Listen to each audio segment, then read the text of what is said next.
हरे कृष्णा। आप सभी को आज दर्श अमावस्या की बहुत सारी शुभकामनाएं। आज के दिन आप भगवान शिव और अपने पितरों के तर्पण हेतु विशेष कार्य कर सकते हैं।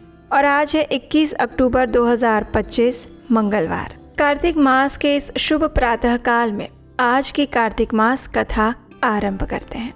आइए आज की कथा श्रवण करते हैं। पिछली कड़ी में हमने सुना कि नारद मुनि राजा पृथु को संपूर्ण कार्तिक मास के महत्व के विषय में बता रहे हैं। पिछली कड़ी में उन्होंने तुलसी पूजन और शालिग्राम शिला की महिमा के बारे में भी चर्चा की थी। अब आगे राजा पृथु ने नारद मुनि से पूछा, हे मुने, कार्तिक मास में भगवान विष्णु के अतिरिक्त अन्य कौन से देवताओं का व्रत पूजन किया जाता है? उनकी पूजन विधि क्या है? ये सुनने की भी मेरी इच्छा है। ये सुनकर नारद मुनि ने कहा, हे राजन, कार्तिक मास में विष्णु पूजन तो हर प्रकार से पुण्य फलदायी है, किंतु अश्विन मास की पूर्णिमा को ब्रह्मा जी का व्रत किया जाता है। इसी प्रकार कार्तिक मास में कृष्ण पक्ष की चतुर्थी को गणेश जी का, अष्टमी और अमावस्या तिथि के दिन लक्ष्मी जी का व्रत पूजन किया जाना चाहिए। हे राजन, जो कुमारी कन्याएं कार्तिक मास के कृष्ण पक्ष की चतुर्थी तिथि को गणेश जी का करक चतुर्थी व्रत करती हैं, उन्हें सुयोग्य वर की प्राप्ति होती है। यदि विवाहित स्त्रियां इस व्रत को करती हैं, तो उन्हें सौभाग्य का आशीर्वाद प्राप्त होता है। इस व्रत को करने की इच्छुक कन्याएं या स्त्रियां प्रातः काल में स्नान इत्यादि से निवृत्त होकर श्रद्धा और भाव से चंदन इत्यादि द्वारा गणेश जी का पूजन करें और इसी प्रकार संध्या काल में भी श्री गणेश जी का पूजन करके चंद्रोदय होने पर उन्हें अर्घ्य अर्पण करके उसके बाद भोजन करें। अब इस विषय में मैं तुम्हें एक कथा सुनाता हूँ, ध्यान पूर्वक श्रवण करिए। पूर्व काल में भद्रावती नगरी में सुधर्मा नामक एक राजा शासन करते थे। उन राजा के 4 पुत्र और एक पुत्री थी। पुत्रों के नाम थे रविदत्त, सुशर्मा, जय शर्मा और सुशोभन, और उनकी पुत्री का नाम था वीरवती। वीरवती का विवाह देवव्रत नामक युवक से हुआ था। दोनों ही पति पत्नी महल के एक कक्ष में सुख पूर्वक रहते थे। अब एक दिन अचानक क्या हुआ कि सांप काटने से महल में ही देवव्रत की मृत्यु हो गई। वीरवती दुखी होकर विलाप करने लगी और उसके विलाप को सुनकर माता पिता, चारों भाई और नगरी के आसपास के सभी लोग शोकातुर हो गए। आग की तरह ये समाचार सारी नगरी में फैल गया और उसी समय पुलत्स्य मुनि का वहां अचानक से आगमन हुआ। जब उन्हें ये समाचार ज्ञात हुआ तो वे राजमहल में गए। राजा ने उनका अभिवादन करके पूछा, हे मुने, किस पाप कर्म के कारण मेरी इस कन्या को युवावस्था में ही वैधव्य का सामना करना पड़ रहा है? ये सुनकर त्रिकालज्ञ मुनि ने कहा, हे राजन, संकल्प लेने के बाद भी तुम्हारी पुत्री ने गणेश जी के व्रत की उपेक्षा की थी और इसी कारण से ये युवावस्था में ही विधवा हो गई है। जो गणेश जी की उपेक्षा करते हैं वे अवश्य ही कष्ट भोगते हैं। और इसी उपलक्ष्य में मैं आपको एक कथा सुनाता हूँ। एक समय ब्रह्मा जी, विष्णु जी और भगवान शिव, इंद्र आदि देवता दैत्यों के विनाश के ऊपर विचार विमर्श कर रहे थे। उस समय ब्रह्मा जी ने कहा कि गणेश चतुर्थी का व्रत सभी विपदाओं का विनाशक है, और तब देवताओं ने कार्तिक मास के कृष्ण पक्ष की चतुर्थी का व्रत किया, जिससे उन्हें दैत्यों पर विजय प्राप्त हुई। और उसके बाद देवताओं ने गणेश जी से कहा, हे विघ्न विनाशक, आपकी कृपा से ही हमें दैत्यों पर विजय प्राप्त हुई है, अतः आप हमसे कोई वर मांगे। तब गणेश जी ने कहा, हे देवताओं, वर देना ही है तो ये वर दो कि जो भी स्त्री कार्तिक मास के कृष्ण पक्ष की चतुर्थी को श्रद्धा भाव से व्रत करे, उस पर सभी देवताओं की कृपा बनी रहे और उसका सुहाग स्थिर रहे। देवताओं ने गणेश जी के कथन अनुसार वैसा ही वर दिया। इतना कहकर मुनि ने राजा से कहा, हे राजन, यदि तुम्हारी पुत्री भी संकल्प पूर्वक इस व्रत को करेगी तो उसका पति अवश्य ही जीवित हो जाएगा। तत्पश्चात मुनि ने अपने आश्रम की ओर प्रस्थान कर दिया। ये बात राजा ने अपनी पुत्री को सुनाई और इसके बाद राजा ने अपने जमाता का शव तेल में सुरक्षित रखवा दिया। जब कार्तिक मास के कृष्ण पक्ष की चतुर्थी तिथि आई तो राजा की पुत्री ने करक चतुर्थी का व्रत किया और उद्यापन करके ब्राह्मणों को भोजन और दक्षिणा से संतुष्ट किया। इस व्रत के प्रभाव से उसका मृत पति फिर से जीवित हो गया।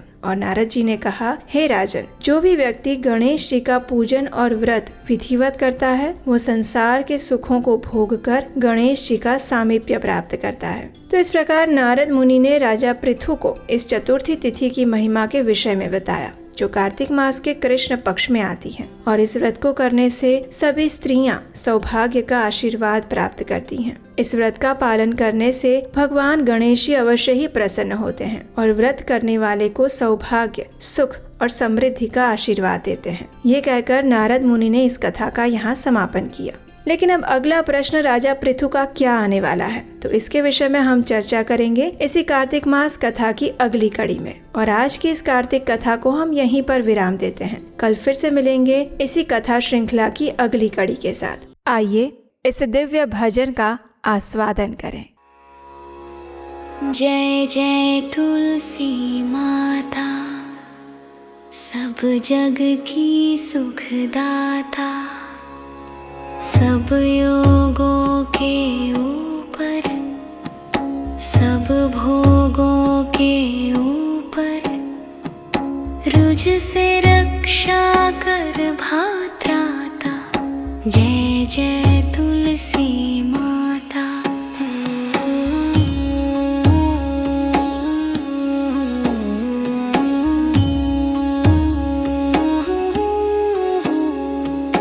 बहुपुत्री है श्यामा, सुरवल्ली है ग्राम्या, विष्णु प्रिय जो तुमको सेवे, सोनर तर जाता।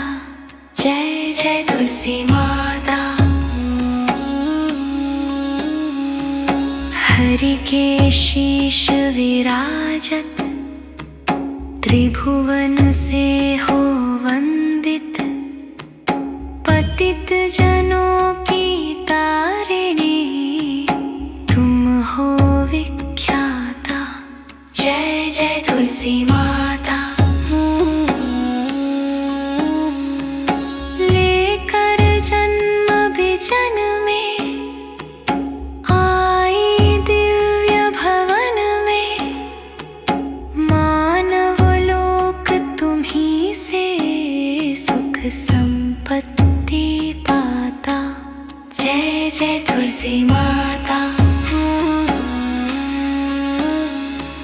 हरि को तुम अति प्यारी, श्याम वर्ण सुकुमारी, प्रेम अजब है श्री हरि का तुमसे नाता। जय जय तुलसी माता। जय जय तुलसी माता। सबकी सुखदाता, वर माता।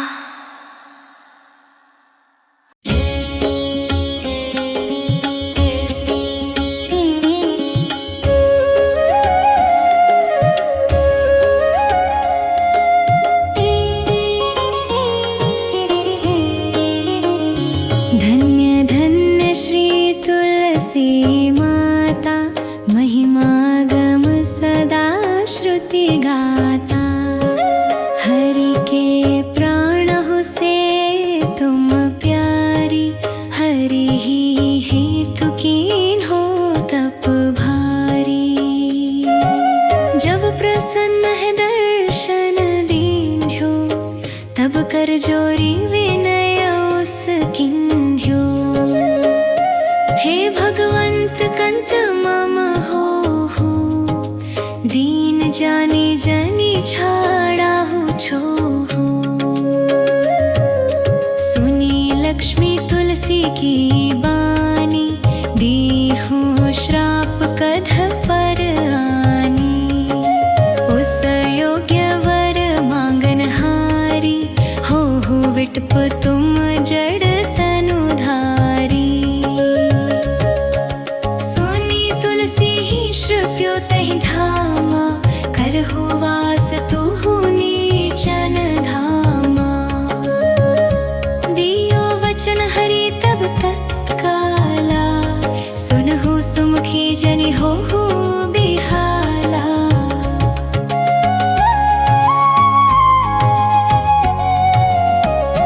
समय पाई हौरो पाती तोरा, पुजि हो आस वचन सत मोरा। तब गोकुल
असुर जलंधर नाम पति को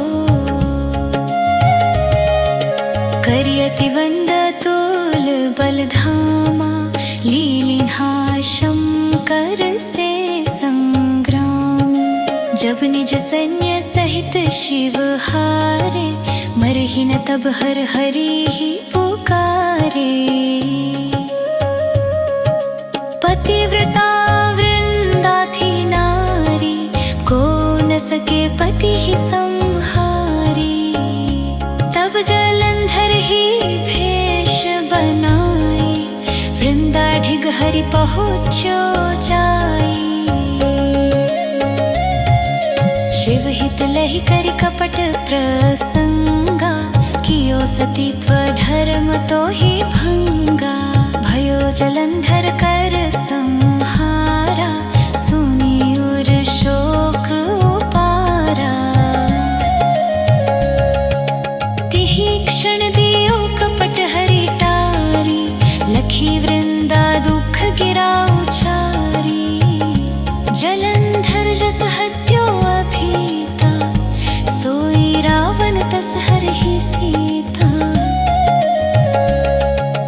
अस प्रस्तर सम हृदय तुम्हारा धर्म खंडी मम पति ही संहारा।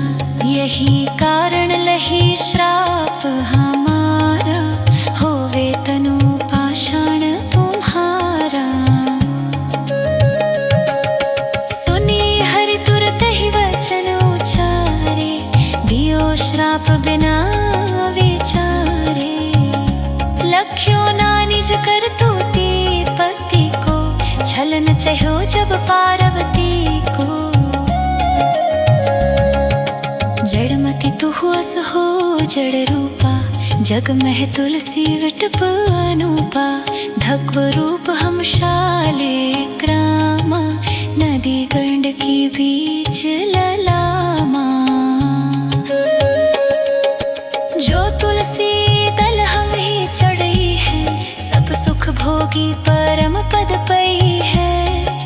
बिनु तुलसी हरि जलत शरीरा अतिशय उठत शीश और पीरा।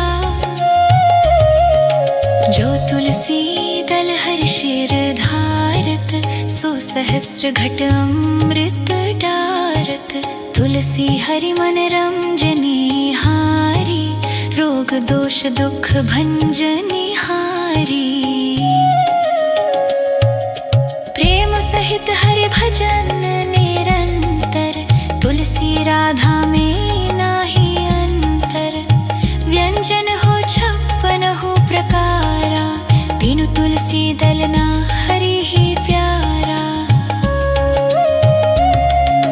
सकल तीर्थ तुलसी तरु छाही लहत मुक्ति जन संशय नाही।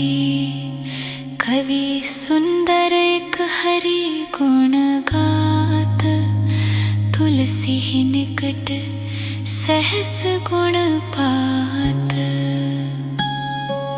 बसत निकट दुर्वासा धामा जो प्रयास ते पूर्व ललामा।